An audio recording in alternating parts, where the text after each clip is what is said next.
और ये जब भी रास्ते डाइवर्ट किए जाते हैं तो इसलिए किए जाते हैं कोई वीआईपी वीवीआईपी प्रधानमंत्री मुख्यमंत्री आ रहे हो या फिर किसी तरह से भयंकर जाम लगा हो। लेकिन इस रास्ते पर देखिए पूरी तरह से सन्नाटा है, कोई जाम नहीं है, कोई वीआईपी कोई वीवीआईपी नहीं है। फिर भी अखिलेश यादव की रैली को प्रभावित करने के लिए प्रशासन पूरी तरह से भारी वाहनों को उस रास्ते पर डाइवर्ट कर चुका है। वो सारे बसों और ट्रकों को उस रास्ते पर डाइवर्ट किया गया जहां अखिलेश यादव की रैली आज लाखों कार्यकर्ता और समर्थक समाजवादी पार्टी के उस रैली में हिस्सा लेने वाले हैं। और इस वक्त जो समय हो रहा है उस समय को भी दिखा दें। ये समय 11:49 हो रहा है।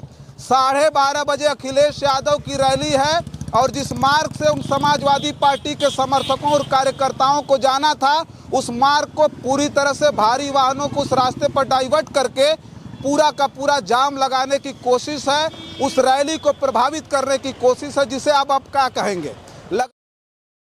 साथियों नमस्कार, मैं हूं रजनीश और आप जन आदर्श भारत देख रहे हैं।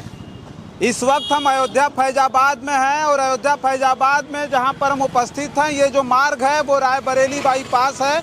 और हमारे पीछे दिखाइए भाई, ये दिखाइए बोर्ड दिखाइए, ये जगदीशपुर रायबरेली और फतेहपुर जाने वाला मार्ग है। ये सीधे रायबरेली जाएगा और इधर देखिए ये मंदिर की तरफ जाएगा। इधर दिखाइए, पीछे दिखाइए, इधर देख रहे हैं ये जो ओवर ब्रिज है इसके नीचे से ये रास्ता सीधे अयोध्या मंदिर की तरफ चला जाएगा।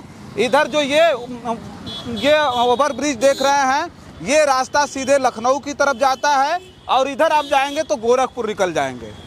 अब हम ये क्यों आपको दिखा रहे हैं इस बारे में चर्चा करेंगे। यहाँ से मिल्कीपुर की जो दूरी है 25 से 26 किलोमीटर की है और मिल्कीपुर से अगर ठीक आप बाएं जाएंगे तो इधर अखिलेश यादव की खड़बड़िया में अखिलेश यादव की आज रैली है।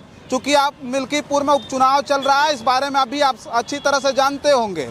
वहाँ पूरी तरह से प्रशासन मिल्कीपुर चौराहे से जितने भारी वाहन हैं वहाँ से डाइवर्ट कर रहा है वो खड़बड़िया वाले रास्ते पर जहाँ अखिलेश यादव की जनसभा लगी हुई है।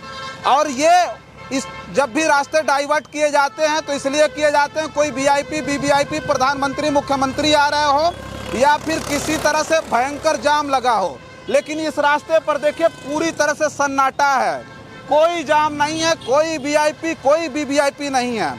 फिर भी अखिलेश यादव की रैली को प्रभावित करने के लिए प्रशासन पूरी तरह से भारी वाहनों को उस रास्ते पर डाइवर्ट कर चुका है। अब देख सकते हैं पीछे हमारे पूरी तरह से सन्नाटा है। अगर जाम होता तो इसी चौराहे पर जाम होता, लेकिन कोई जाम नहीं है। यहाँ के लोगों से अगर हम बातचीत भी करें, यहाँ कोई अगर पुलिस वाला हो उससे भी बात करें तो ये बात जरूर बताएगा कि यहाँ कोई जाम नहीं है। लेकिन फिर भी जितने भारी वाहन है, चाहे वो बस हो ट्रक हो, वो सारे बसों और ट्रकों को उस रास्ते पर डाइवर्ट किया गया जहाँ अखिलेश यादव की रैली आज लाखों कार्यकर्ता और समर्थक समाजवादी पार्टी के उस रैली में हिस्सा लेने वाले हैं। और इस वक्त जो समय हो रहा है उस समय को भी दिखा दें।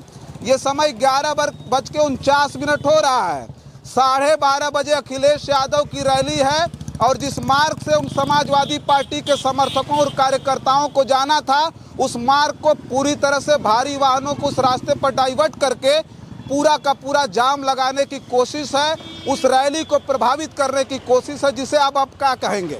लगातार हम ये खबर जो कर रहे हैं यहाँ मिल्कीपुर से मैं बार बार ये बात कह रहा हूँ कि आप इस बात को समझ सकते हैं कि किस तरह से लोकतंत्र को, किस तरह से देश के संविधान को, किस तरह से चुनावी प्रणाली को प्रभावित किया जा रहा है।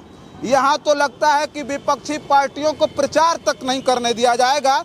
इस तरह के हालात इस अयोध्या में हैं जहाँ भगवान राम के स्थापित होने के बाद पूरे देश और दुनिया में रामराज स्थापित करने की बात की जा रही है। अभी चूंकि बहुत समय हो चुका है, यहाँ मैं इसलिए दिखाने आया था कि अगर मैं वहाँ प्रशासन के लोगों से बातचीत करेंगे तो वो बताएंगे कि आगे भारी जाम है। चूँकि आज बसंत पंचमी है और बसंत पंचमी के पर्व पर जो है बहुत सारा जाम भी लग सकता है, लेकिन ऐसा कुछ हुआ नहीं है। ये सच्चाई दिखाने के लिए हम आए थे। एक बार फिर दिखा दीजिए, ये वही रास्ता यहाँ से जगदीशपुर 62 किलोमीटर है, रायबरेली 112 किलोमीटर और फतेहपुर 186 किलोमीटर है। तो इस तरह के हालात हैं मिल्कीपुर के, इस तरह के हालात हैं मिल्कीपुर उपचुनाव के और इस तरह के हालात हैं पूरे के पूरे अयोध्या के। तो बस इस वीडियो में इतना ही। बहुत सारी खबरें लेकर के आपके बीच में हाजिर होंगे। बने रहें जन आदर्श भारत के साथ और हमें दे इजाज़त। नमस्कार।